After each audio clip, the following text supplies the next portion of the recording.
Como coordinador de zona departamental 9 de julio, ese es el cargo, digamos, el pedido expreso del ministro, coordinar todo lo que sea los efectores del norte del departamento con Tostado, artículo en el hospital de Tostado, que es el hospital referencia, y obviamente las localidades del sur, del sur del departamento. Es lo que más o menos es tratar de darnos identidad propia en el departamento, lo que era la antigua zona 9, entonces fue un pedido expreso del senador y acompañada por decisión del ministro Parola.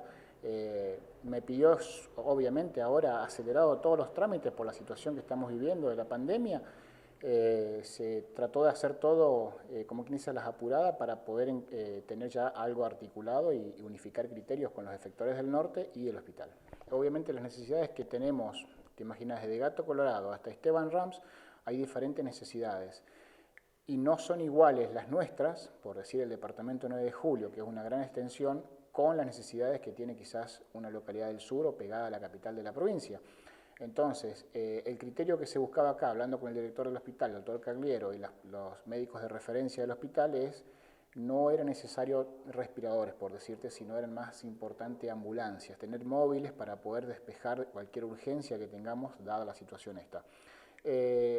En eso se trabaja, y el comité que se formó a nivel departamental con los presidentes de comuna y con la policía fue justamente esto. Como quien dice, unificar criterios, tratar de tener más o menos los mismos protocolos, que si bien en salud son iguales, pero en las decisiones por ahí de la parte política podían variar un poco. Entonces buscábamos hacer eso, unificar criterios, tener decisiones muy similares. Quizás las de Gato Colorado, con una localidad un poquito más al sur del departamento, van a ser un poquito diferentes, pero en sí que sean medianamente parecidas. Esa era la idea del comité, y trabajar todos unidos, seguridad, salud y obviamente los referentes políticos. La inquietud de la mayoría de los presidentes comunales justamente apuntó a los respiradores. ¿Cuántos respiradores tiene el hospital de Tostado? ¿Por qué esta situación está así? Y explique el por qué esto no salva la situación ante los casos sospechosos o de confirmarse COVID aquí en lo que es el departamento. En sí, a ver, el tema del COVID, si bien es algo muy preocupante en salud, estamos muy tensionados por ahí en tratar de mantener la línea de batalla, la primera línea, digamos, frenada. ¿Qué pasa con esto? La idea que se busca es aplanar la curva. La frase célebre de aplanar la curva es tratar de que no lleguen todos los casos juntos, que vayan llegando en forma progresiva.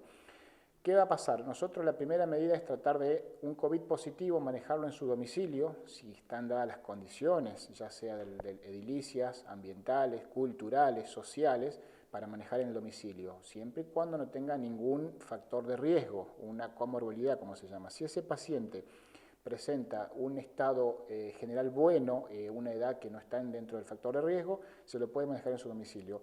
A partir después, si esto se descompensa, ese paciente tiene la opción de manejarlo en el efector de salud, que si tiene alguna cama de internación, puede manejarse en el efector de salud de la localidad.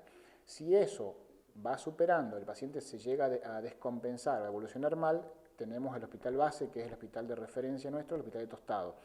Pero no podemos enviar todos los pacientes, los del norte o los del sur, mandarlos todos al hospital de Tostado, pues sería, digamos, una saturación.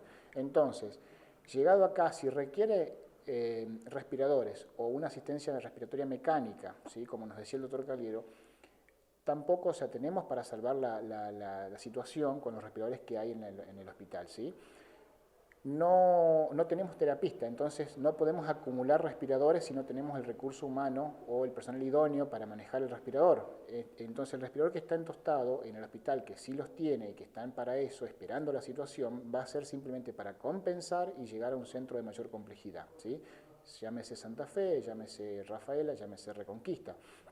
Ese respirador va a mantener con vida a este paciente, lo derivamos, vuelve el respirador y se sigue, digamos, articulando el sistema. Pero Tostado solamente es para sostén de la respiración mecánica, no es para dejar un paciente internado con respirador en Tostado, porque no tenemos, como te digo, terapista. Y una persona tiene que estar permanentemente a la par de ese paciente con respirador, regulando el volumen de oxígeno que requiere o el potencial del respirador.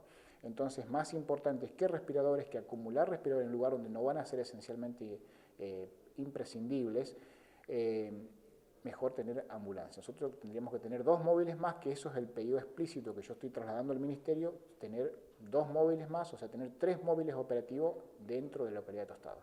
Por último, preguntarle, doctor, y fue uno de los planteos realizados por la mayoría de los presidentes comunales a propósito del abastecimiento, del ingreso de transportistas con alimentos y demás en cada una de las localidades, cómo se refuerza el concepto y la tarea de desinfección de estos vehículos para de esta manera evitar posible propagación de lo que es este virus. Claro, obviamente como lo dijo el gobernador, lo ha dicho el presidente, todo el tiempo estamos recalcando, no es abastecer los lugares. Los productos básicos alimentarios tienen que llegar. Lo que nosotros por ahí entramos en conflicto aquí con esta situación es que venían proveedores de lugares de riesgo. Entonces, muchas veces tratamos de poner una barrera, pero sin dejar de abastecer la localidad, sino, como se ha presentado la situación, se fumiga, se desinfecta, se encarga a estos proveedores que vengan con los elementos digamos, del cuidado personal, de barbijo, guante, tratando de mitigar todo lo que sea la transmisión del virus, ¿sí? Detenerlo. Nosotros no sabemos porque es un enemigo invisible, entonces lo que tratamos de hacer es justamente eso, sospechar de todos, pero a su vez también tenemos que confiar en el otro, confiar en que esa persona se va a cuidar y que va a ser responsable en los alimentos que maneja o en el producto que trae, ¿sí? Esa es una discordia y eso tratamos de tener todos más o menos el mismo concepto unificado, decir, bueno, llega, provee los alimentos, no deambula por el pueblo, no va de un lugar a otro, no está en reuniones masivas, digamos, evitando los riesgos. O sea, descargar el producto que traes, retirarte de la localidad, proveer los alimentos que necesitamos, pero haciendo, digamos, la menor tiempo posible y la menor visita posible en el lugar. Esa es la idea. Es difícil, necesitamos la colaboración de los transportistas, necesitamos la colaboración de la comunidad.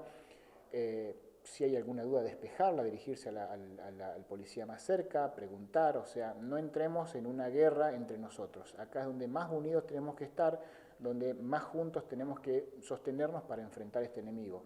Es la única forma, como lo dijo el Papa hoy, nadie se salva solo, entonces no nos podemos salvar solo. Acá no hay banderías políticas, no tiene que haber ningún tipo de discriminación de color político, color de piel, extracto social. Todos tenemos el mismo riesgo y todos tenemos que estar unidos. O sea, lo salvamos al departamento y a la provincia, al país entre todos, juntos, o va a ser muy difícil la situación para salud y obviamente para la comunidad. O sea, nos vamos a ver saturados o desbordados. Así que bueno, yo lo único que pido es eso, colaboración con cada efector, colaboración con la policía, colaboración con el vecino, colaboración con el amigo, con el familiar, o sea, es por el bien de todos y para evitar males mayores.